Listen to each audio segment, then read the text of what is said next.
말씀 신약 에베소서 1장 15절에서 19절까지 보겠습니다. 에베소서 1장 15절로 19절까지 우리 함께 읽도록 하겠습니다. 시작. 이로 말미암아 주 예수 안에서 너희 믿음과 모든 성도를 향한 사랑을 나도 듣고 내가 기도할 때에 기억하며 너희로 말미암아 감사하기를 그치지 아니하고 우리 주 예수 그리스도의 하나님 영광의 아버지께서 지혜와 계시의 영을 너희에게 주사 하나님을 알게 하시고 너희 마음의 눈을 밝히사 그의 부르심의 소망이 무엇이며 성도 안에서 그 기업의 영광의 풍성함이 무엇이며 그의 힘의 위력으로 역사하심을 따라 믿는 우리에게 베푸신 능력의 지극히 크심이 어떠한 것을 너희로 알게 하시기를 구하노라. 아멘. 오늘 주신 말씀 가지고 중보기도라는 제목으로 하나님 말씀 나누도록 하겠습니다. 우리 아멘교회를 볼 때마다 칭찬할 것이 많이 있습니다. 그 중에 기도 사역팀이 있다는 것 진짜 칭찬할 만합니다. 그리고 자랑할 만합니다. 제가 선교지에 있을 때 몇몇 교회로부터 메일을 받았는데 어떻게 하면 교회 기도 사역팀을 시작할 수 있을까? 선교사님 자료를 좀 보내주십시오. 그래서 호주에 있는 어느 한인교회에서도 메일을 받고 미국에 있는 한인교회에서도 메일을 받고 그래서 제가 갖고 있는 자료도 주면서 이렇게 시작해 보십시오. 그랬던 기억이 있습니다. 그래서 이 중보기도가 어떤 것이며 또 어떻게 기도하는 것이 효과적이고 능력 있고 또 성경적인 기도가 될 수 있을까에 대해서 오늘 잠시 말씀을 나누도록 하겠습니다. 예수님께서 내 집은 기도하는 집이라 하셨습니다. 그러므로 교회의 가장 중요한 사역, 으뜸되는 사역은 뭐니 해도 기도 사역인 줄 믿습니다. 기도가 살아있어야 될 줄 믿습니다. 그 중에서도 특별히 이 중보기도는 굉장히 중요한 그 사역의 한 부분입니다.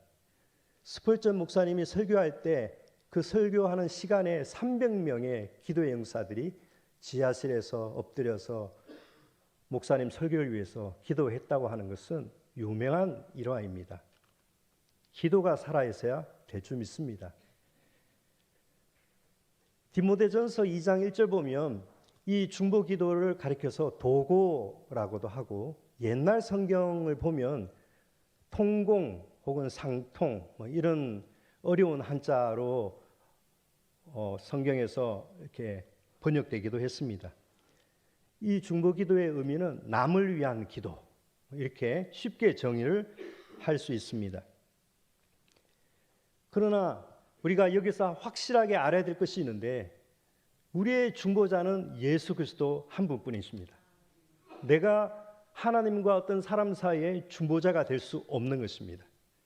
우리의 유일한 중보자는 예수 그리스도 한 분이십니다.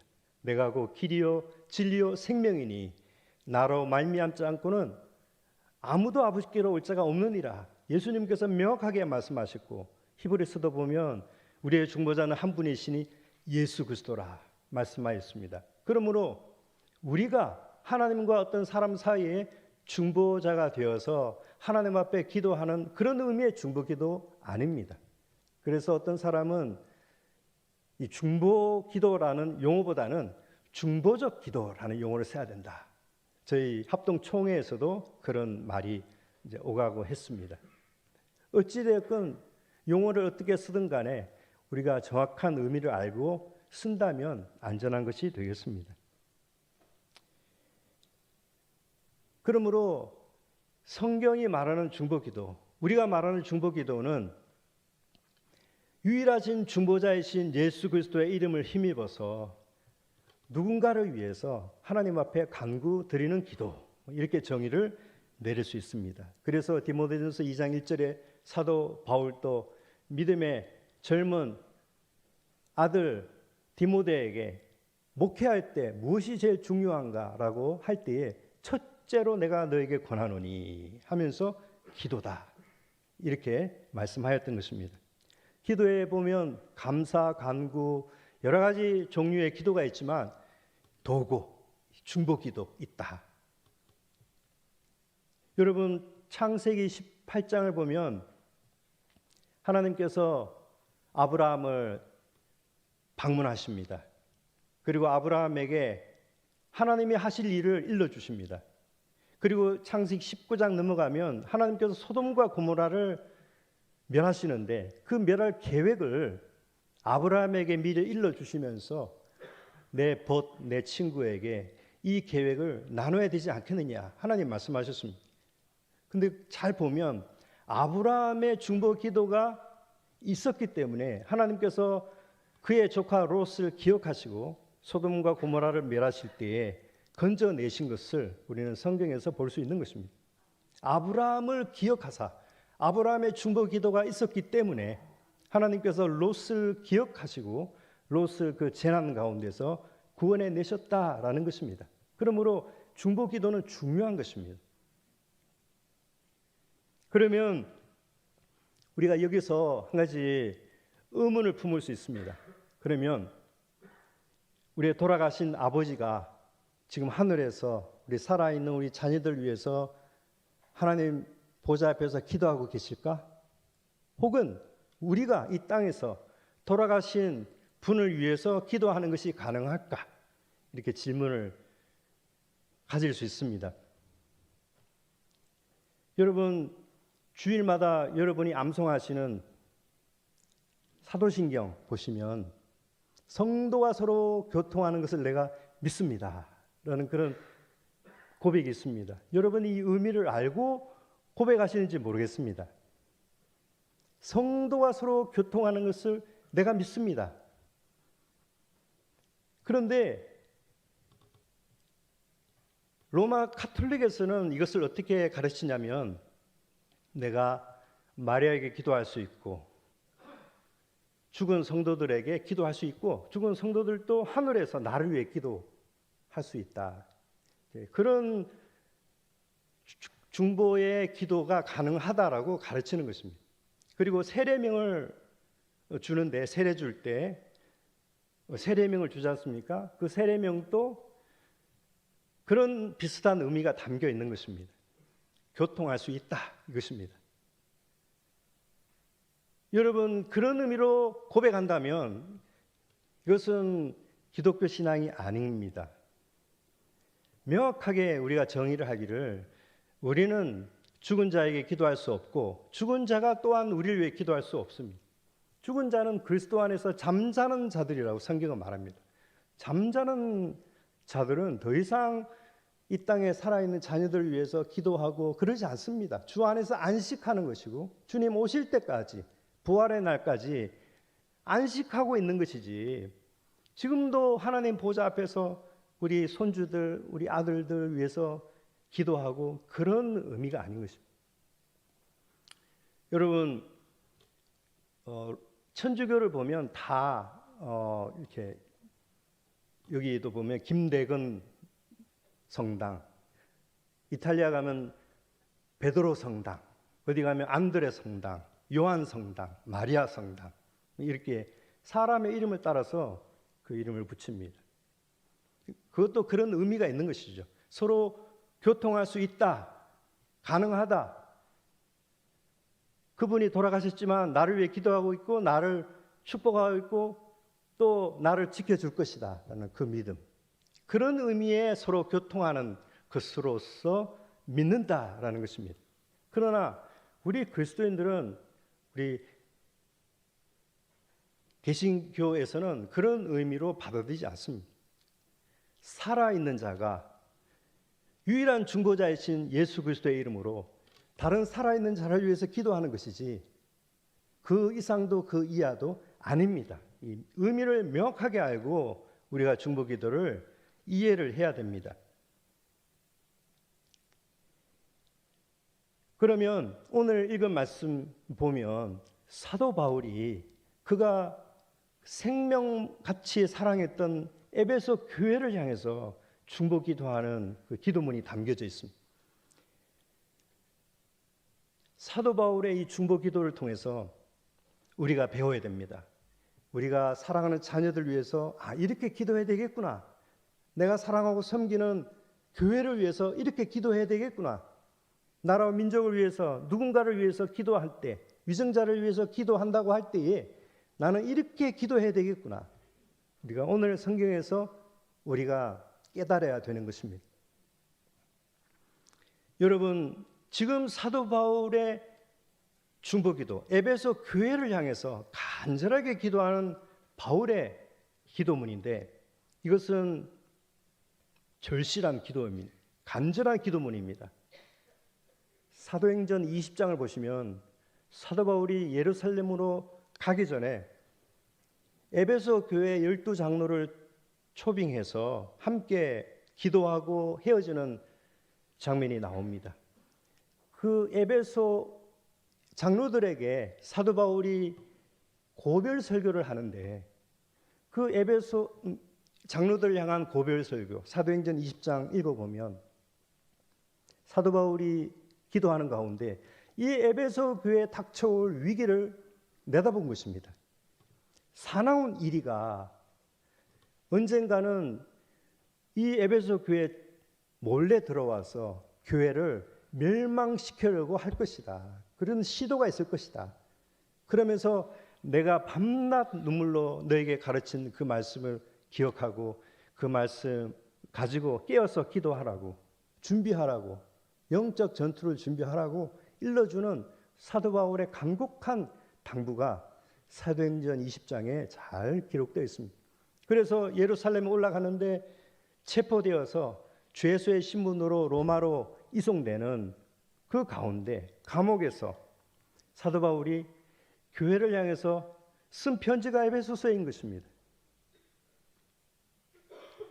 그래서 이 에베소서는 사도 바울이 감옥에서 쓴 옥중서신이고 순교당하기 전에 힘을 다하여 그가 사랑하던 에베소 교회를 위해서 닥쳐올 영적 위기를 잘 준비할 수 있도록 하기 위해서 그동안 두란노 서원에서 밤낮 눈물로 가르쳤던 그 말씀을 핵심을 모아서 잘 기록한 말씀이 바로 이 에베소서인 것이고 그 중에 사도 바울이 평소 얼마나 에베소 교회를 사랑했고 에베소 교회를 위해 어떻게 기도했는지가 오늘 읽은 말씀에 잘 나와 있는 것입니다.